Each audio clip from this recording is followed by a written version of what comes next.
start recording. So you 1 second. No.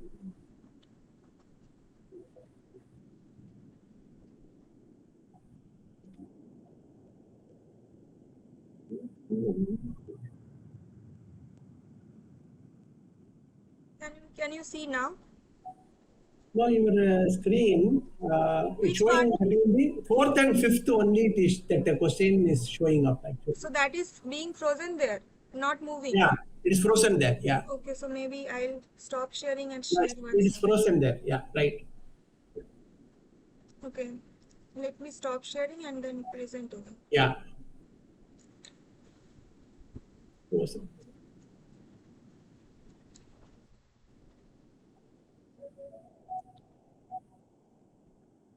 Right now, is it moving? No, again, it's same thing is showing up. Very strange because I can Can you last. maybe you can just move that your screen, scroll your I am screen. scrolling down actually, but you are not Uh, able to see that.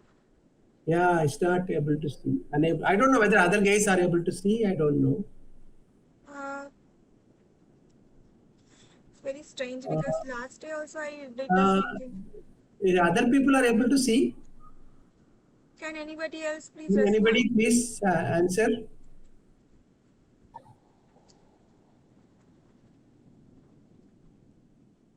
I don't think so. Nobody is answering.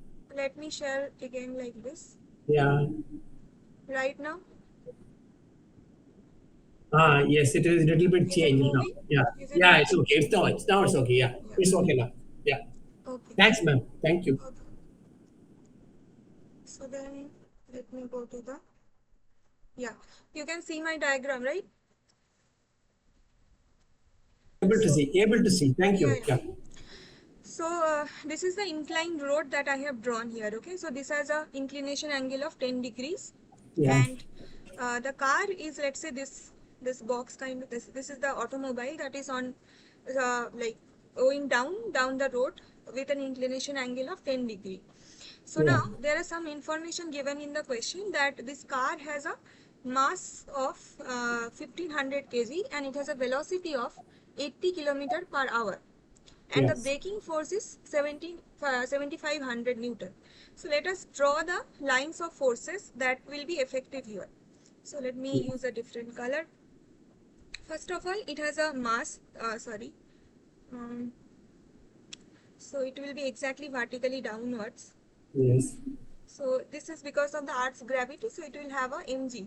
Mg is Yes. a gravitational force acting because this object has a mass m and the gravitational acceleration g is acting on this, right? And then you know that whenever some object is sitting on a surface, because of the surface and the object's contact, there is also a reaction force that will be just perpendicular to the surface. So that we Yes. generally identify as m, the Yes. normal force. Normal So reaction. that will also be here. And then it will have this opposite directional force of this frictional force, which we Yes. call as F. Okay. Yeah. So, and also the car was moving earlier around down the plane. So it has a, let's say it was moving along this direction, it has a velocity in this direction. Yeah. Now let us compare that what are the forces that are acting in this case. So Yeah. this F is actually given to you. F is kind of a force that is actually uh, restricting the object's motion backwards, right? So the Yeah. car was trying to move forwards, and when the brake was being applied, so it was pulling back the car in a opposite direction. So that is the braking force. We call it FB. Yeah. So that FB. we Yeah. mark as FB, and this was, I think, given as 7500 Noted. Newton. And this mg is simply 1500 times g is 9.8, whatever. We do not, is a unit. We don't want to bother about the values. It is just a conceptual question. And there will be this reaction force. Now let us look at the statements. so also the Newton's third law is being applied. We have been asked to apply Newton's third law, right? So Yeah. the basic statement of Newton's third law is very common, that every action has an equal and opposite reaction. Yeah. Now, simply that means is that if anywhere there is a force, let's say F1, so that force must have opposite directional but same magnitude of force F2. So in that sense, if F is your force of action, then that will have a reactional force which will have the same magnitude, means that two of the vectors F1 and F2 have the same magnitude. So this mod sign is denoting the magnitude of the vectors, but Yeah. they have opposite directions. So that is why I have put a minus sign, because vectors also have directions. Yeah. So this is the basic idea. Now, based on this foundation of Newton's third law, the first option is that as per Newton's third law, the force by the earth on the car is equal and opposite to the force by the car on the earth. Now, this is very like trivial that both of the objects you see are same, earth car and car earth, right? So Yes. Yeah. two of the pair of objects is the same. One time the earth is acting some force on the car, and as a reaction the car also has some force on the earth. Yes. So obviously these forces has to be cancelling each other by Newton's third law. Yes. So if you look at this diagram, then you'll also be able to, so here we do not need to draw the diagram like components, but still I'll show, because later on maybe some mathematical problem we'll need to use this kind of idea. So Yeah. if this angle is theta, then this angle is also theta. Theta. So then this component will be the cos theta component, because this is the thetas, this is this thing, and this will be the mg sin theta component. So now you will see that this gravitational force has a component, cos theta component, which is mg cos theta, that is exactly opposite directional to this n, that is the reactional force. So we can equate the forces like n equal to mg cos theta. Now this is the Newton's third law, that these forces has to cancel each other. Yeah. Okay, otherwise this will not be like this will be against Newton's third law, because you see that this n is what? N is the car's reaction, Normal reaction yeah, onto car's the reaction yeah. on earth. Yeah. Yes. Yeah. Yeah. Correct. And mg is coming because of earth's gravity on the car. Mg cos theta is basically the component of that force, right? So Due to by the this, gravity, force due to the gravity, right? yeah. Okay. But here, because there is an inclination angle, so if Yeah. it was a flat surface like this, if it would have been a flat surface, Yeah. no inclination, then you will simply have n and mg. So n Yeah. equal to mg simply, no cos theta, nothing. No. But because there is an inclination, so the mg will be divided into two components by this theta angle, and you will have to look for the component that is exactly on the same direction, like directional sense on the same axis but opposite direction of this reaction force, because you know that vectors of opposite like different directions cannot be equated like that, right? So Yeah. n and mg, both these force vectors have the same magnitude, and they have equal and opposite directions, because this is upwards and this is downwards. So this is satisfying our Newton's third law, and also this is claiming that option 1 was true, that the force by the earth on car, which is mg cos theta, and force by the car on earth, which is n, are exactly equal and opposite to each other. Yes. So this is not a false statement, and we have to identify the false statement. So this is actually true. True. Now, second option was that according to this law, the force by the earth on the car is equal and opposite to the force by the road on the car. Now, this is a false statement. Why? The simple understanding is that this law has to work within the same pair of objects. You cannot introduce just like that in a third object, right? Because earth and car and then road is coming into the picture. So they are not equal, like this is not the same action that is repeated as a reaction. On one sense, your earth and car is interacting, and on the other hand, your road and car is interacting. So this is not exactly the reaction to the earlier action, right?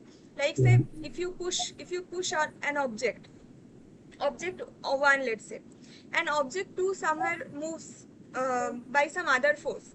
So your forces or your actions reaction cannot be the other object's movement, right? Yeah. You get my point. So uh, in that sense, so because the objects are different, so it cannot be firstly validating the law that every action has an equal and opposite reaction. Yeah. And also if you compare by these components, you see that that is also not true, because the force between the earth and car, that you have already noticed that this is mg cos theta or n, both have the same magnitude, right? Now the force Yeah. acting between the car and the road, what is that force? That force is Fb, because when the brake is applied, so what it will try to do is that it will apply a friction to pull it backwards. So that is Yeah. because of the friction of the road, right? So Yeah. that force has a completely different direction. This is perpendicular to this force of n or mg cos theta. So obviously both of the vectors cannot be same, because Newton's third law says that they has to have equal and opposite directions. So obviously Yeah. this is a false statement. Both mathematically, like coordinate wise, you can see the component wise forces, and also by a simple logic that it cannot be Yeah. reaction to the same action. So this is a false Yeah. statement that we have identified. Now option 3 is that the contact force by the road on the car is equal and opposite to the force by which the car pushes down the road. Now this is again a true statement. Why? Because Yeah. the road on the car contact force means the friction force that is pulling the car backwards, and at the Yeah. same time the car is trying to move forward because it has a velocity, so there is a force and pushing it forward.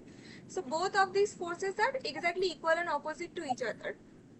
So whenever that will happen, the car will come to rest, because the car was initially trying to move forward. It had an acceleration, right?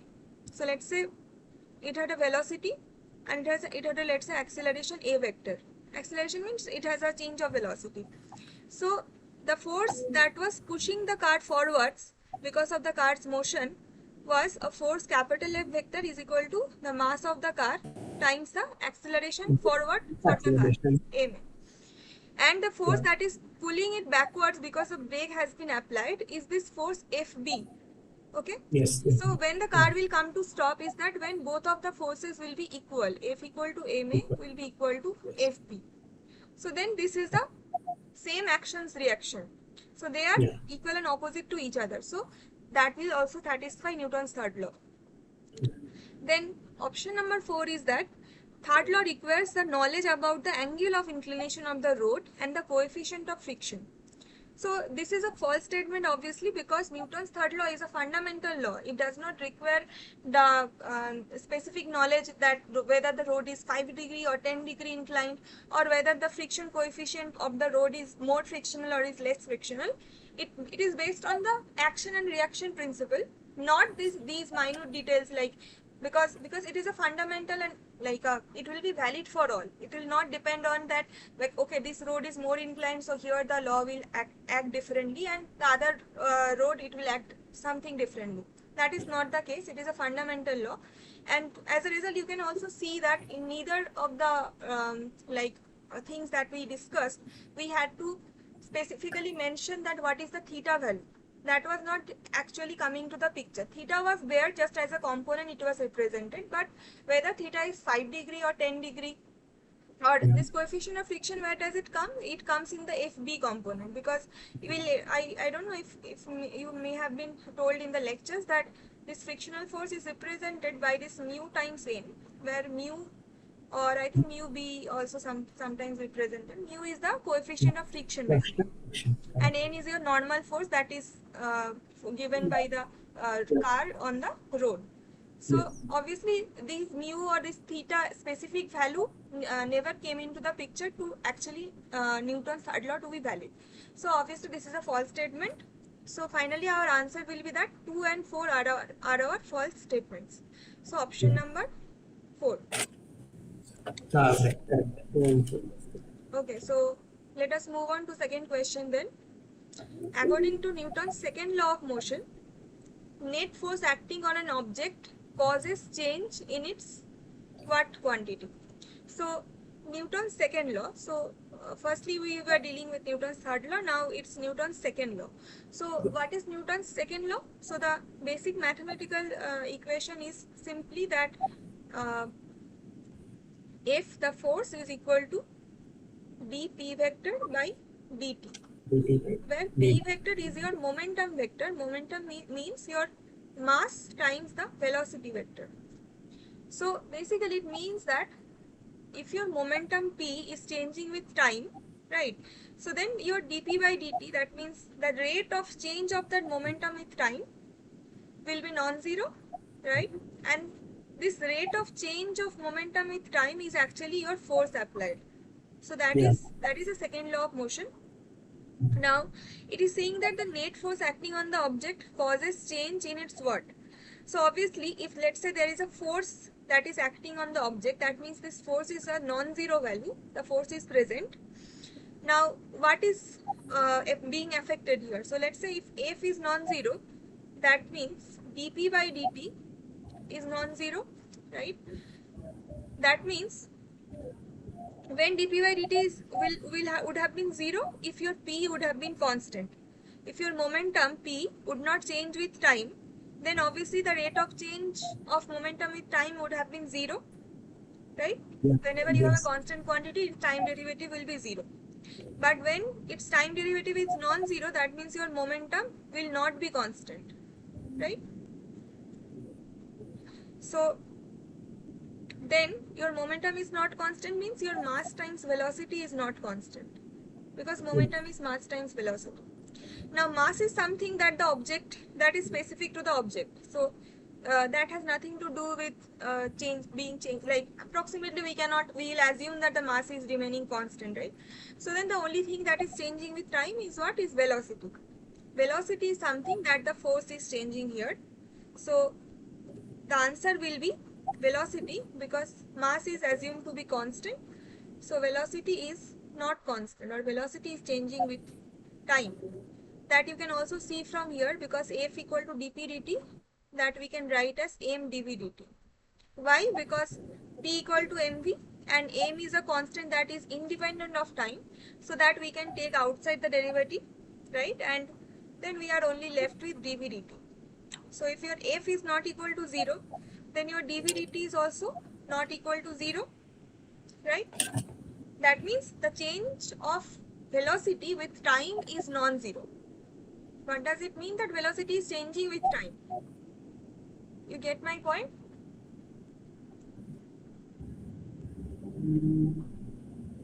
So our answer will be velocity, because obviously when the force is applied, you are, let's say, how can I explain? Let's say you had a ball that was at rest on a floor.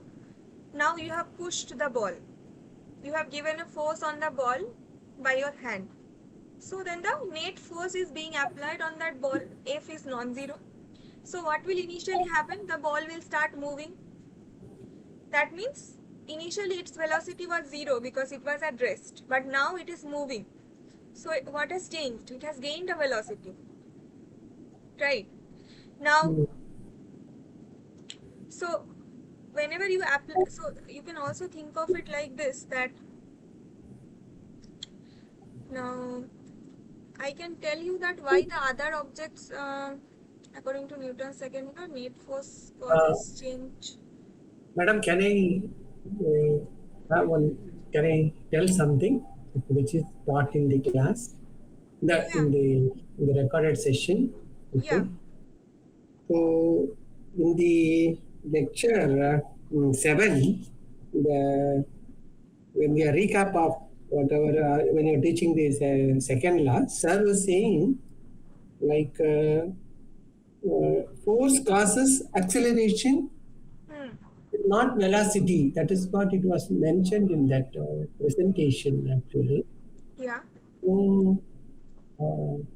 That means here you are saying it is velocity. Yeah. So I'm unable to correlate it. What was taught in the session and so I'll tell you that. So I was going to explain why acceleration is not an option. So then it would have been clear. Let's say you have a force. So force is defined as m times a vector. A is the acceleration. A Okay. is also dv by dt. That means the change in velocity with respect to time. With respect to time, actually, correct. Now, Yeah. if your, let's say if your force is 0, Yeah. then your m cannot be 0 because it has a finite mass. So then what would have been 0? Obviously the acceleration. Acceleration. Yeah. So then your dv by dt will also be 0 because that is the expression for acceleration. Yeah. That means the velocity is not changing with time. So that is why its rate is being 0. So that means your v as a function of t is a constant actually. It is independent of time. Only then Yeah. it will be 0, right? That we know probably that whenever we have a quantity that is constant with time, then if you take a time derivative of the same object, that will give you 0, right? Up to that part, that is clear. That if you have a quantity that is not changing with time, Yeah. right? Let's The say quantity not changing time is mass is also not, and then your velocity. yeah, mass Velocity. will anyway not change. No, so Yeah, that it is is not, constant. We that already is a hold on. constant thing. But I Yeah. am saying if mass is non-zero, then what makes f 0? Obviously the Acceleration. acceleration being 0. Acceleration. Now Yeah. acceleration has another representation that it is a rate of change with time of Yes. velocity. Velocity, right. Now if Okay. a is 0, that means dv dt is also 0. 0, correct. Okay. Right. So when does dv dt become 0? Is not it when v is constant? So that Yeah. is I am asking. Yes, yes. When v is constant, it will be 0 actually. dv Yeah, by because dt it has will be no 0, change right? in time. So whatever you Yeah, are no, trying yeah, to measure, that what is its rate of change with time is of no meaning. It is 0, yeah, right? So yeah, up to that it is clear, yeah, right? yeah. So that means Yeah, yeah, that's clear. That is clear. Yeah. what we conclude from here, that if you have a 0 net force, then it will lead to a constant Yeah. velocity. Its velocity will not change with time. Constant velocity. Correct. Huh. Yes, But yes, yes. and Right. its acceleration will also be 0 if force is 0, 0. Correct. right? Yes, yes. Now let us look at case number 2. When you have a non-zero force, you have a net force being applied. So F is non-zero. So that Yeah. means m times a vector is also non-zero, right? 0. Yeah. Now mass is anyway a finite quantity, so you do not have to bother about mass. So the only Yeah. remaining thing is acceleration. This means acceleration is also non-zero. Otherwise, product of two non-zero quantities only makes the product non-zero, right? Yeah. So it both has to be non-zero, both the mass and acceleration, if your force is non-zero. So Yeah. your acceleration is also non-zero. Non-zero. Now acceleration is dv by dt. So dv Yeah. by dt is non-zero. Non-zero. Yeah. What does it mean? That Means velocity there is is an changing with time. acceleration, right? Huh. dv by dt is Yeah. acceleration. Yes. So just like I said that if dv by dt is 0, then v is constant. So then if Yeah. dv by dt is non-zero, what does it mean? Obviously that vt is Yeah. not constant. Non-constant. It has a time Yeah. dependence. With time Yes. it is Yeah. changing with some rate. That is why dv by dt is non-zero. Yeah. Right? So that I was trying to explain in this problem, that if you have a non-zero net force acting on the object, you can have an acceleration, okay, Mm-hmm. but the acceleration can be a constant acceleration. Why? Yeah. Why, you ask? That if F is, let's say, some 300 Newton, okay, and m is given with some quantity of 10 kg or so, okay, Okay. so then what is your A? Simply F by m, right? Yes. 300 by this 300 by 10. 20.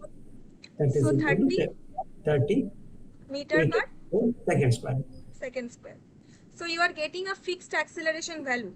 It has a Yes. constant value. It is a given value that will not change. Yeah. So acceleration is being constant here when you have a defined fixed value of the force, because if force is fixed, then the only two terms are mass and acceleration. Mass Yeah. cannot change with time. So that means acceleration also cannot change with time, because force has a fixed value. So acceleration also has to have a fixed value, right? Yeah. So acceleration is a quantity that is not being changed with time because your force is defined at a fixed value. Acceleration would only change if your force was also variable with time. Yeah. Right? But Yeah. what is changing here then? Changing here is velocity. Because Yeah. acceleration is constant, Yeah. but the rate of change of velocity is non-zero. That means your Yeah. velocity is not constant. Yeah. So you can visualize it like this way, that you have a Mm. car. The car is moving at a particular acceleration. So in your car's accelerator, you have pushed up to a certain rate that it will move in this much acceleration. Okay, so acceleration becomes constant, right? But the car is moving. Yeah. Car's velocity can change because of there is an acceleration. Yeah. So you get my point that Yeah. there is no contradiction that you have a net force that's value is fixed. So then acceleration will have a fixed value that will not change with time. Yeah. But whenever you have an acceleration, your velocity will change with time because acceleration is defined as a rate of change in velocity. Velocity, correct. So velocity has to change with time if there is a non-zero acceleration. Yeah. Right.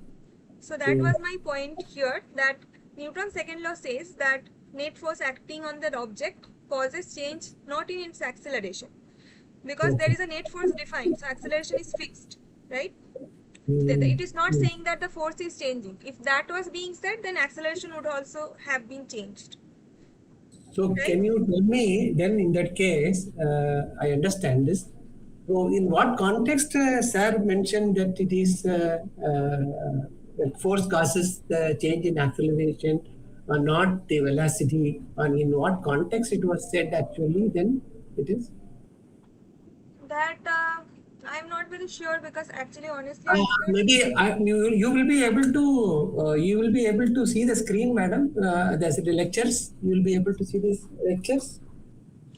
Actually, let's see that I am able to see the lectures, but like Okay. it's not possible for me to check all the lectures. So No, I can. Is it if you give me some 2 minutes, I can just share my screen that I can show it to you. Right? Is it possible? Okay. I you don't can know. share maybe. Yeah. Okay. Shall I show? Shall I show? Yeah. 1 minute. Huh? Yes. Let me just see which lecture it was. This is a lecture. Uh,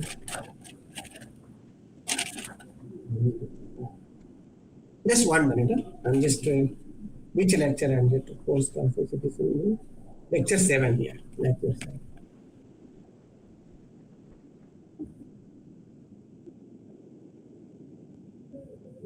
5, 6, 7. Lecture 7. Yeah.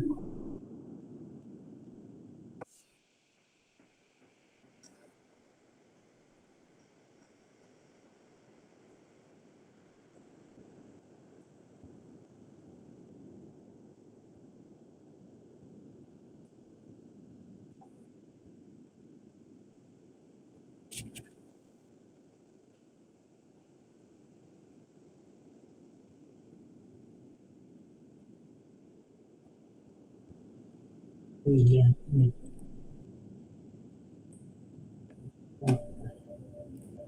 Oh, madam, you're on the line, no, madam? Yeah. Yeah. Can you share screen? You want to give permission or how it is like? You try to share your screen. Yeah. I'll try to share the screen. Full screen. If you are not able to, then tell me. So that I can send you. 1 minute. So there is the option for the design meeting tools. Tools to share. Use translation. Below your screen, there is Madam, this. where is that share screen option is there for them? There is this mic button, then video option, and then just Yeah, beside the. video settings. Okay, it's a video setting. Yeah, 1 minute. Okay, we'll choose to share with the screen. Yeah.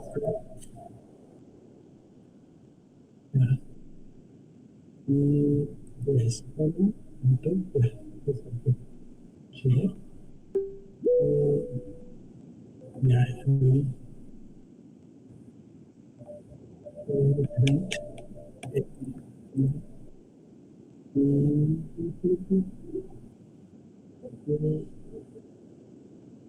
Yeah. Are you able to see the screen, madam? Yeah, yeah. See here. This is the one. I'm just making the screen bigger. Mm-hmm. See here. Force causes acceleration, not velocity. Hmm.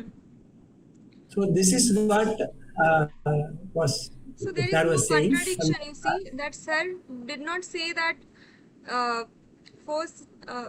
He said that force causes acceleration, not velocity. Means acceleration is a change in velocity. There is nothing mentioned about the change word, right? Oh, you mean I got it, got it, got it. Okay, Yeah. okay. First causes accelerate, not change. You mean to say? So here the question is change actually, right? Yeah. Yeah. Okay. Okay. Got it. Got it. Okay. Okay. Thank you. Okay, man. So Thank we'll you. move on. Yeah. Uh, Yeah. We'll move on. Yeah. No problem. Yeah. Thank you. Stop. Stop. Proceed. so now the next question was that apply Newton's second law of motion to decide in which of the following cases a particle will experience an acceleration. More than one answers may be correct. Now, acceleration is what? Acceleration is a change in velocity. Yeah. Now, velocity is a vector that you have to always remember. That means Mm-hmm. it has both a value, a magnitude and a direction. It has a Yeah. magnitude and a direction also. So you cannot confuse it like any other scalar quantities. So if the value of velocity changes, then you have to say that velocity has changed, keeping the direction fixed. Yeah. If let's say the direction is being changed, but the magnitude has not changed, you will have to still say that the velocity has changed. Yeah. So what I'm trying to say is that because it has both the aspects, magnitude and direction, so Yeah. in one case either of them can change, or in some cases both of them can be changed together. But in all the Okay. cases, we'll consider the velocity has been changed, right? So Okay. like for example, you will see the examples in the options itself. It will be clearer that the particle moving in a circle with constant speed. Now here Yeah. you have to make connection to the earlier assignment. You had been given a question that speed is a scalar or a vector quantity and velocity is a scalar or a vector quantity. So the answer we gave was speed is scalar and the velocity is a vector quantity. Yeah. So scalar means speed only has value, it does not contain any directional information. That Yeah. means the particle that is moving in a circle, like so this is a circle, the particle is here at a moment. So it is moving at a speed that is constant. So let's say it is moving at a speed 3 meter per second, right? Uh, Why I am drawing this arrow? This is the direction of that motion of the particle. So at yeah. whichever point of the circle the particle is at, the force will always be tangential to the point. As you Yes. know that whenever you are like moving along a periphery of a circle, at each Yeah. point of the circle the force will be tangential to that point. Tangential. Correct. So this velocity has a direction.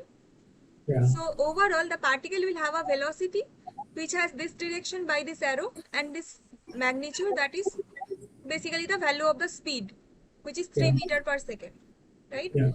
But Yeah. because it is moving, so at some point it will come to this point and then it will come to this point, and Correct. just like that it will move in a circle.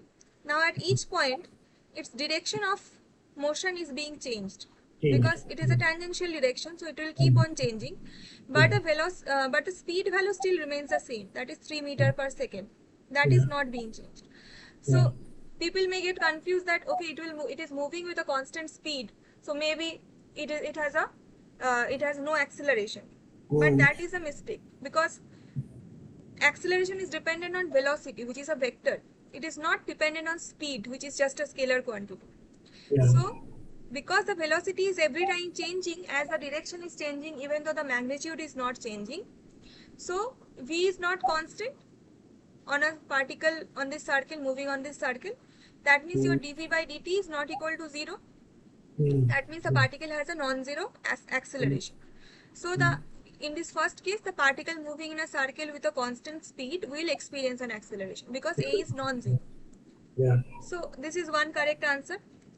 Yeah. Now, particle moving in a circle with variable speed. Now this is an option that I was talking about, that both magnitude and direction can change simultaneously as well. Yeah. So in Yeah. this case, the particle speed at different point is not 3 meter per second. One point it is 3, one point it is 5, one point it is 7, one point it's 1. So Yeah. it may change like that. But so its value is changing. Yeah. That means its magnitude and the direction is also changing. So Yeah. overall vector velocity is again changing, not constant. That means obviously the acceleration will be non-zero. So it is Yeah. also a correct option that will experience an acceleration. Correct. Now the particle moving in a straight line with constant speed. Now this is something that will have zero acceleration, because the particle is this, it is moving in a straight line and it has a constant speed, let's say 3 meter per second. So what is happening? The particle is always moving in a same direction. Its direction is not being changed, right? Yeah. Because it is moving in a straight line. Yeah. And its magnitude is also constant. That means Right. its overall velocity, which has only two aspects, magnitude and direction, both are constant. So its velocity is constant then. That means No change in dv by acceleration. dt is 0. Yeah. No change in acceleration is false. False statements. No change in velocity. No change in velocity. Sorry. Yeah. So its velocity is changing. That means acceleration. No change in velocity means velocity is constant. So dv dt is 0. So acceleration is 0. No acceleration. No. No. No. Now the particle speeding up or down while moving in a straight line. So what was the question? 1, 2, 3, 4. Particle will experience. Sorry, this is not. This I should not mark tick, because we said that this has zero Yeah. Yeah. acceleration. That is. And the last option was the particle speeding up or down while moving in a straight line. Now you see, this is a case where because there is a straight line, that means direction is not changing, right? Fixed direction. But speeding up or down means the magnitude is changing. One time you are at a higher speed, one time you are at a smaller speed. That means the magnitude of velocity is changing. So obviously the v is not constant, so a is non-zero. Again you have a non-zero acceleration. So the cases where particle will experience an acceleration are 1, 2 and 4. 1, 2 and 4. Right? Yeah. Now question 4. Suppose P denotes momentum of a particle and F is the force acting on it. The total momentum change due to force is P1 minus P2 vector. These are all vectors. So these bold quantities mean these are basically vectors. So you have to always put this arrow mark, because questions or textbooks may sometimes put this bold kind of letters, but you have to put vectors, vector signs. Now, so then apply the Newton's second law of motion and identify the image that describes the relation between the directions P1 minus P2 and F correctly. So out of these 4 diagrams, you have to identify which is the correct diagram that defines the relation between this vector, difference vector of P1 minus P2 and this force vector F. And your clue is that you have to apply Newton's second law. Now, first let us remember what was Newton's second law. It was F equal to dP by dt.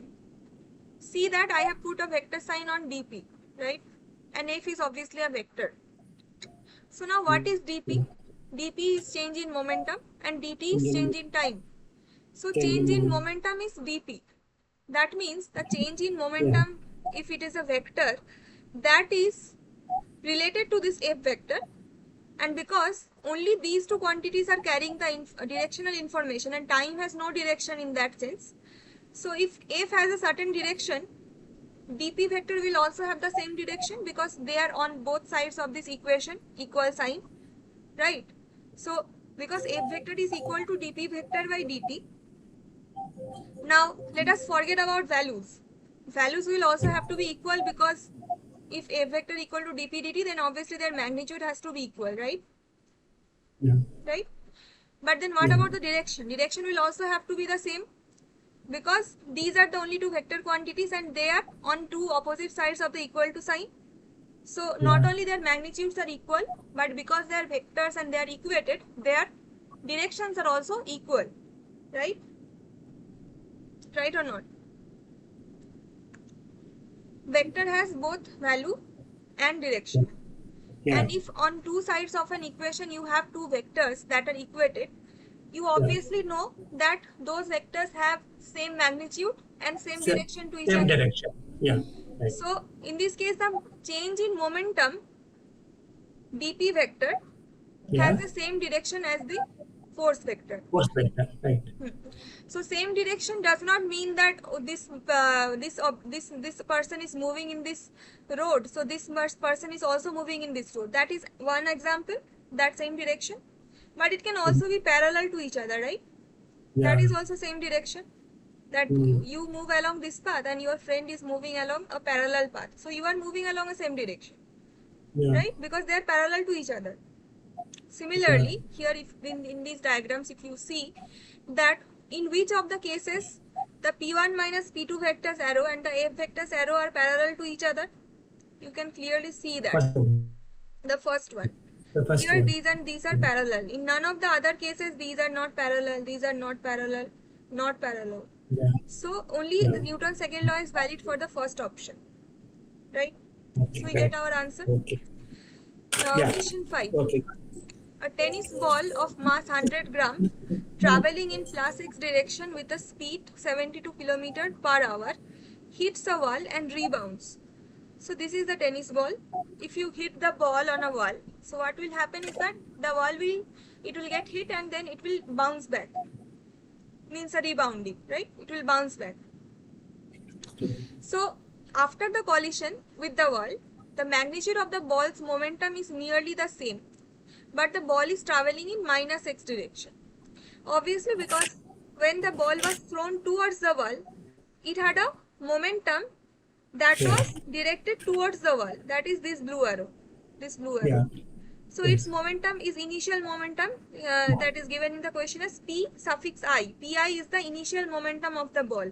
That was along the positive x-axis because this is positive x. Yeah. Now when the ball is colliding with the wall and it is bouncing back, so then its direction is in the opposite direction and its momentum is now defined as a final momentum which is P suffix F. Okay. So before the collision with the wall and after the collision with the wall, what has changed is that you had an initial momentum of the ball along this direction Pi and it has now bounced back, so your final momentum is in an opposite direction. So now because momentum are vectors, right, you cannot just assign their values, so they will also have a direction. So you put vectors here, right?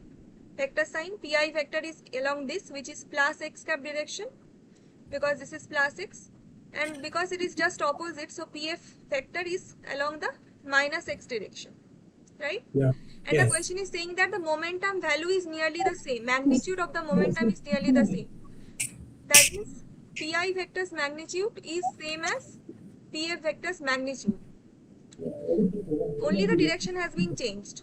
So if let's say its magnitude is, what will be the magnitude? So mass into velocity is the magnitude of the momentum. So 100 gram you have to convert into kilogram, because same unit.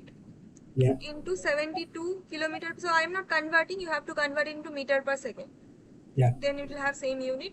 So this will be the value, constant magnitude that was before and after. That is not changed. Let's say this magnitude is some small p.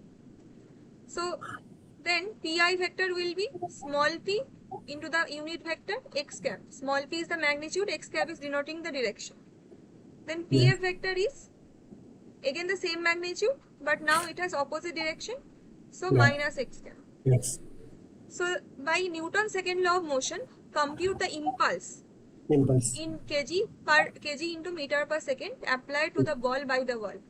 Now what is impulse? Impulse is basically the change in momentum. Change in momentum dp. So change in momentum means final momentum minus initial momentum. So your dp vector is your impulse. Yeah. This is a vector quantity, remember. So you have to take Pf vector minus Pi vector. So if you see, Pf vector is minus small p x cap, right? And Pi vector is simply p x cap. So there is a minus sign before. So it is Yeah. again minus small p x cap. So it is overall minus 2 small p minus 2 x cap. बराबर. So if you just talk about the magnitude of this impulse, right? Yeah. That is 2p. This is the Yeah. magnitude, and the direction is minus x cap. Yeah. This is the direction, Yeah. because this is hitting backwards, we are bouncing back. So impulse is in the minus x direction, but the value of the impulse is 2 times small p, right? And small p is this value. You have to convert everything in SI unit and you have to multiply. And you will see that 2 times p will be coming close to some 4 or something. minus 4 actually. Yeah, minus is because of this, as I said, this is the minus x cap direction, that is why. Okay, Yeah. because the value cannot, because the magnitude cannot be negative. Because impulse is a vector quantity, so this minus vector is actually denoting the direction. Okay. Yes. Yes. Yes. So I think the answer for me came to close to 4 as per I remember. So there is a range Yeah, given. minus 4. Minus 4 it came So actually. minus 4 x cap. So minus 4 is actually writing that is wrong kind of, because Oh, you cannot write more impulse as a negative value just like that, because impulse is a vector. You have to write minus 4 x cap, right? minus 4 x cap. X cap. Okay. Yeah. Okay. Minus 4 x cap. Okay. Now move on to question number 6. That consider a force Ft equal to 2t. Okay. This is, I think this question is different. Is it? No. This is 1 minute. Have I put some different question? No, it's right, madam. It's correct. It's Correct. Okay. correct. Okay. So consider a force Ft equal to 2t in Newton Yeah. is acting over a time interval of delta t starting from t equal to 0. Yeah. So initial time is t equal to 0 when the force has been started to be being applied, and Yeah. the force is being applied over this interval of time, that is delta t. Then which of the following statements are true about the impulse of this force? Again the idea of impulse is coming. That means dp vector you have to be concerned about. So let us look at the options first. That Yeah. impulse remains finite and non-zero as delta t tends to 0. First of Yeah. all, if your force is like this, f as a function of t, let's see that here f is a function of t. That means force is changing with time. Okay. Yeah. Yeah. So this is just I am saying this is not relevant for this question maybe, but this is an example where your force is a function of time. So your Right. acceleration will also be a function of time. So Yes. this is a problem where acceleration will also change with time, because force is itself a function of time. Yeah. I hope I am not confusing you. Just to It's fine. It's Yeah. clear, madam. ft is 2t 50 equal and to 2. it is acting over this interval delta t. Now if ft is 2t, then you can say that dp by dt is 2t, because that is the Newton's second law, right? F is Yeah. dp by dt. Yeah. Now you can choose you can take an integral like this. You take an integral sign here and you take your, because this t dependent terms should be taken together, so you take your 2t dt on one side and you separate your dp on another side. You can take your integral like this, right? What will be the limit of the integral? Obviously the starting time to the final time. Yeah. So the limit of t will be from starting time ti and final time tf. Similarly, the integral limits for dp will be the starting momentum pi to the final momentum pf. Yeah. This is a simple integral form that you can take on both sides of the equation. We can directly solve the integral here. That Okay. dp vector is now, because we have been given the initial and final value, so it will be simply the difference in that pf minus pi vector is the dp vector, right? But on the other side you have to solve an integration. Why? Because 2 is a constant, so it comes outside the integral, right? Yeah. Then only t times dt. And see, your ti has a value because it has started at t equal to 0. So your ti is basically 0. Okay. And it has been ongoing for a time interval of delta t. That means if it started from 0, it has gone up to delta t time. That means at the final point, its time stamp was delta t. Yeah. Right? It has started at 0 and it has ended at delta t. So that means if you do your integral first, it will be t dt will be t squared by 2, and then you will have to put your limits, integral limits. So this 2 and this 2 cancels out as their constants, nothing to do with the integral limits. And then you are finally left with t, you have to substitute delta t whole squared minus 0, that is just delta t whole squared. So this is the change in momentum, which is your impulse basically, is your delta t whole squared, right? That is an option, that is an answer we have opted. Now based on this, option 1, impulse remains finite and non-zero as delta t tends to 0.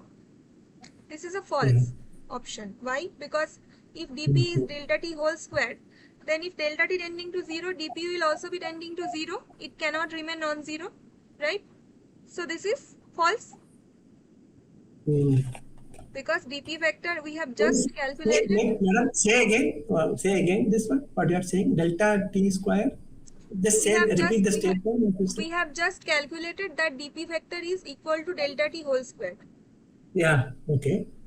So if that is true, then on your right hand side, if delta t tends to 0 as per this condition, then on the left hand side dp should also tend to 0. To 0, right, exactly. That means impulse cannot be non-zero if delta t tends to 0. Yeah, right. So this is false. So this is false, okay. Now impulse tends to 0 as delta t tends to 0. Now this is true, right? Because this is just opposite of this earlier statement. Yeah. Delta t tends to 0 means dp is also tending to 0. Impulse is also tending to 0. So this is true. Yeah. Okay. Now third option is impulse remains finite at delta t tends to infinite. This is also false, because whatever happens to delta t, that will affect dp, because they are equal to sign in between. So it is false, because if delta t tends to infinity, dp will also tend to infinity because of this equal to sign. And just the opposite statement, that it tends to infinite as tends to. So this is correct. You get my point, that they are just statements. Directly proportional actually, right? What? Can you repeat? Directly proportional to the time, directly proportional to the variation of this. Yeah, proportional and this one. The momentum with respect to the time. Right? Yeah. But you have to see that there is a delta t thing. So we have to first get to this equation. We have obtained first this equation, that how is dp related to delta t, right? By solving this integral. Then we can say all these options. Because whenever there is equal to sign, what happens on one side will affect the other side in a similar way. That is why there is a equal to sign, right? So if one of them tends to 0, the other one has to tend to 0. If one of them tends to infinity, the other one also has to tend to infinity. That is why our 2 and 4 are the correct options only. Right? This is matching with the answer. Okay. Now question 7 is, according to Newton's first law of motion, which of the following statements is true about the motion of an isolated test body? Now, first of all, what is an isolated test body? Isolated, you know that isolated means nothing is affecting this. In a sense, there's nothing, it is interacting with nothing. No force is being applied on the test body. So, ideally, it is not possible to have a completely isolated test body, because whenever you put an object somewhere, you will always have some gravitational force, some contact force, some force from the air, environment, some from the surface, electromagnetic force because of some electric or magnetic field that is around it. So, ideally, that is not possible, but for the question's sake, let us say that there is an isolated test body. Isolated means there is no kind of force that is being applied. So, the force on the object is 0. That is why it is isolated. Okay. So then, as per Newton's first law of motion, so what is Newton's first law? You can remember that if you do not apply any force on an object, of an isolated object, your body remains in state of rest unless an external force acts, kind of thing, right? Either in the state of rest, or if it is moving, it will continue to move in that same. In the same direction, in a straight line, in the same velocity, in a straight line motion. Unless an external force stops it, kind of. That happens because of the Newton's first law. So either it has to be at rest at 0 velocity, or if it has a finite velocity, then it has to move with the same velocity in the same direction as in a straight line. Yeah, Okay? that's right. Yeah. Now, Mm. out of these four options, first is it experiences physical interaction such as gravity and electromagnetic force. That is Now, false that is false because of because it's isolated. isolated. Yeah. Yeah. Right. Bird flying through air is an example of isolated, obviously false. Yeah, Because right. bird, it Yes. has like air force from air, force of gravity, everything. Yes. Now, option 3 is inertial reference frame. The acceleration of an isolated test body is 0. That is true. Yeah. Because inertial reference frame means a frame which has 0 acceleration. That means that frame does not have any acceleration, or a equal to 0 in that frame. Okay. Mm.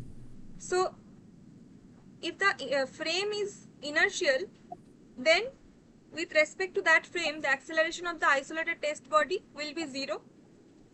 Right? Thus, you can maybe think of it like that.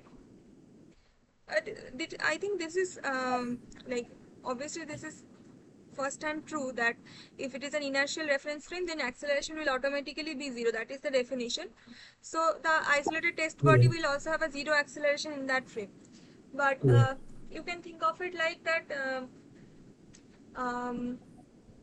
Let's say some train, you are inside a train, and the train is moving with a constant acceleration.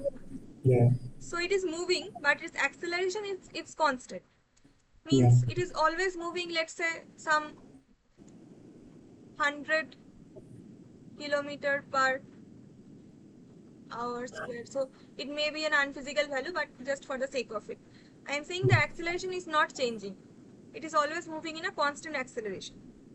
What does it mean? Simply that if you are in a moving train, but the train is not changing its acceleration, so you will feel like that there is no sudden force that will act on you.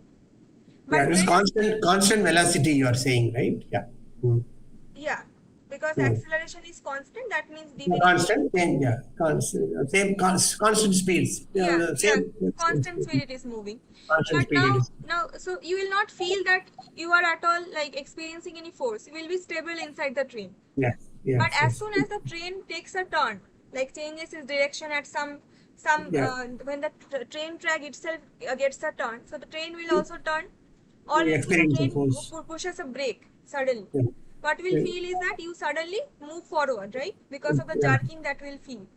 Yeah. That is the inertia basically, because you were earlier in a state of motion because of the train was moving in that direction. Now suddenly it has jumped, it has pushed the brake, so it has suddenly tried to change the. So the initially there is a velocity, and now suddenly the velocity is 0 because it has pushed the brake. So there is a change in velocity. That means there is a change in dV/dt. Yeah. Right? That means your acceleration is actually also changing. Also changed, right? Yeah. So then you will feel that you also are gaining the effect of the inertia. Same thing happens when you are traveling in a bus. That bus suddenly takes brake, pushes the brake, then you suddenly move forward, right? But when the bus suddenly, bus was stable and you are sitting on your seat, and suddenly the bus starts, then you feel the jerk just backwards. So always because of the inertia, you always feel kind of there is a fictitious force or a pseudo force that will try to pull you in the exact opposite direction to the actual motion of the object. Yes. Like when the bus is trying to move from a stable state forward, then you will feel the pseudo force. That is called a pseudo force because there is actually no real force. That is just the inertia that is acting. Inertia is it will try to maintain your state because of the Newton's first law. Yes. But whenever the force is being applied, the external force is applied, the bus has started moving. So because of inertia, you will feel a pseudo force just opposite. So you will be pulled backward on your seat. Right? So that is the case. That is not an inertial reference frame then. But when this is an inertial reference frame, that the train is not changing any direction, it is not pulling any brake, it is just moving in a constant velocity, it has no acceleration, then you will not feel anything. So the acceleration of the body, that is an isolated body, will also be 0 with respect to that frame. Yeah. Okay. Yes. So this is your true answer.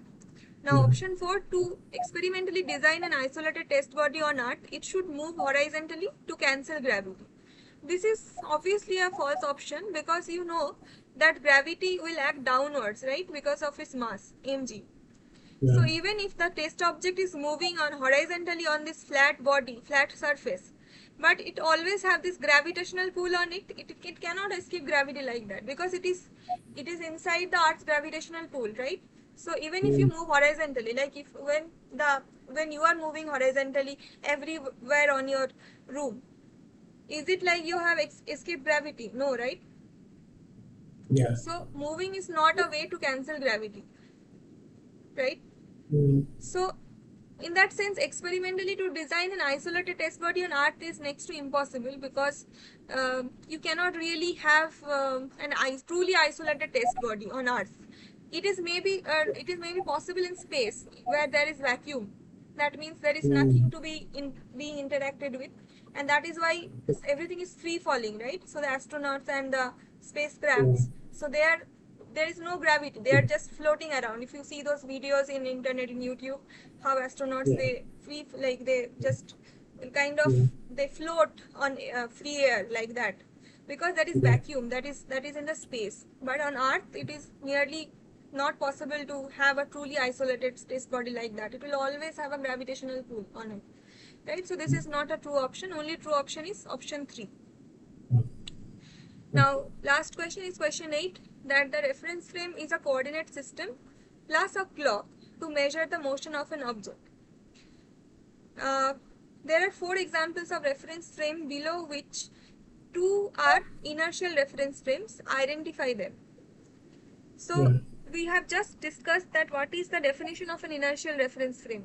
A reference frame that has 0 acceleration, right? That will be called an inertial reference frame. So we'll look at the options and identify which has 0 acceleration. Now option 1 is the rest frame of a train moving at a constant speed on a straight track. In this frame the train will be at rest. 2 things: constant speed, that means the magnitude of velocity is constant, and straight track means the direction is also not changing. That means the overall velocity of the train is constant. So your dv/dt is 0. That means your A equal to 0. So this is an inertial reference frame. True. Because we have got that the acceleration is 0 here. Right? Now, the rest frame of a lift falling freely towards Earth, that is, in this frame the lift will be at rest. Now look at this question. There is a lift that is falling freely towards Earth. So lift, this is the lift. It is falling freely towards Earth, but it has Earth's gravitational acceleration, right? G. Because it is falling towards Earth. So in this case, it has an acceleration, downward direction, which is the Earth's gravitational acceleration. So here, in this case, the lift has an acceleration that is same as the Earth's gravitational acceleration. So it is not a non-zero acceleration frame. So this is a false statement, that it is not an inertial frame, because this does have acceleration, right? Now, madam, one question, like in this frame, that is the statement, in this frame the lift will be at rest. Is this that is a statement, it is wrong or right? Actually, that lift will be at rest, it will not be at rest, right? Yeah, this is wrong. That's what I said, that because this is not an inertial frame. Yeah, inertial frame. Okay. Like in the question, you see that you have 4 examples of reference frames, below which 2 are inertial. You have to identify them. Okay. So you have to check out of these 4 which 2 has 0 acceleration. So this second option is non-correct, right? Because it has an acceleration that is equal to g. Okay. Yeah. And also, because you see the lift will also not be at rest, because this frame is itself non-inertial. So the lift would only feel at rest if it had been a inertial frame, right? Just like the train's example I gave you, that if the train is moving at a constant speed in a straight line, then it has zero acceleration, then the train's reference frame becomes an inertial reference frame. And then as per Newton's first law, that as with respect to that frame, anything you put on the train, that will be considered at rest, right? Yeah. Like say you are inside the train. Okay. So you are not feeling that the train is moving unless there is a change in velocity or change in direction of the motion. Like ideally, none of the trains are moving such smoothly in our country that you cannot feel that there is nothing happening. But ideally, let's say the train is moving at a constant velocity and you are inside the train, and even its direction is not changing. So will you feel anything? Will you feel that you are moving? No, right? You will feel that you are sitting at rest. But but a person that is outside the train, they will see that the train is moving and you are moving with it. Yeah. So that person's reference frame is not inertial because that is seeing that the train is moving. It is feeling that acceleration of the train. But with respect to the train's own reference frame, because you are inside the train, right? Yeah. Then you Yes. can say that you are in an inertial frame, and you will see that you'll feel that as if the train is at rest, but actually the train is moving. Yes. So that is a trick of inertial frame. So whenever you are looking from a frame which has zero acceleration, or in other terms which is an inertial reference frame, Yeah. any object with respect to that frame will be felt at rest. Yeah. Okay. Now third option is that frame fixed to a rotating merry-go-round, that is the frame of the merry-go-round will be at rest. Again you have to check whether it is an inertial frame or not. So merry-go-round is moving round and round like this. Okay. Yes. So you know that circular motion, it has, even if it has a constant magnitude of speed, but it has always a changing direction at every point of the circle. So it has a changing velocity. That means dv dt is non-zero, right? Because v is not constant, so a is non-zero. So merry-go-round does have an acceleration, so this is not an inertial frame first of all. So obviously the statement is also incorrect, that in this frame the merry-go-round will be at rest is incorrect. Right? Okay. Now option 4 is the rest frame of a rocket moving in deep space with constant velocity. So now this is the problem that I earlier discussed about, that the rocket that is moving in deep space with constant velocity. So space means there is no gravitational pull from Earth, right? Yes. So there is no G acting there. Yeah. So, and also it has mentioned that it has constant velocity. So v is constant. That means no acceleration can come from the change in velocity as well. So a is 0 because dv dt is 0. Yeah. Yes. So this is an inertial frame. So in this frame the rocket will be at rest. Yes. Right? Correct. So 1 and 4 are the correct options. Okay. So right. So we have discussed all the 8 questions. Yeah. Now. Yeah, I hope things are clear. Madam, I have one question. It is not related to this actually. In the class, sir was explaining something. So this only a mathematical. She was doing it. I want to understand. I'll share my screen. Okay. And then 1 minute.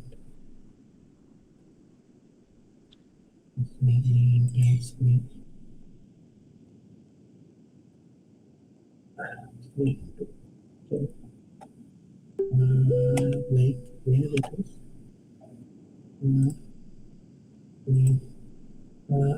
This is actually related to the dot product and cross products for this one. Related to this one. So here, this you're able to see my screen, madam? Yeah.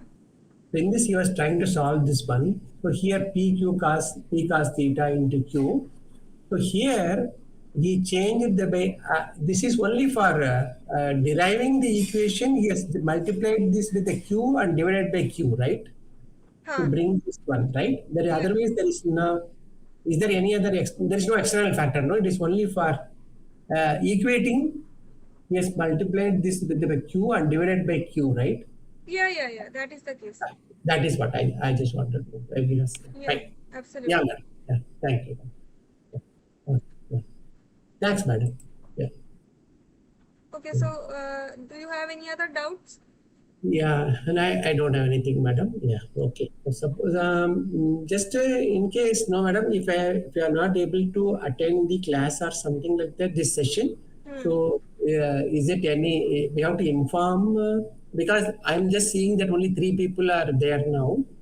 So yeah, if nobody is there, then it will become a waste of time of you actually, right? That's what I'm asking you. In case if you are not coming, how we can inform you or something like that kind of thing. So actually, there is no like no requirement of informing me. Even if nobody comes, I have to take the class. But Oh, isn't it? Okay, okay. yeah, Yeah, yeah. Okay. but sometimes what happens is that people watch the recording later if they cannot join the live class. Yeah, I But the got it. problem with recording is that you cannot have these interactions, or you cannot ask your questions directly. You just have to like Exactly. follow. Exactly. Right, So, that's right. in that case, if you by chance miss some session because of some unavoidable reason, then you can Mm. like check that parts only that week's recording on your own, and then in the Yeah. next live session you can join. And if you have any remaining doubt from the earlier session, you Yeah. can ask there. Got it. Okay. Okay. Okay, ma'am. Yeah. Okay. Yeah. Yeah. Yeah. Thanks a lot. Yeah. Okay then. Thanks a lot. Yeah. Thank you very much. Yeah. Okay. Yeah. So shall we close this, madam? Yeah. Yeah. Yeah. Okay. Bye. Good night. Yeah. Thank you.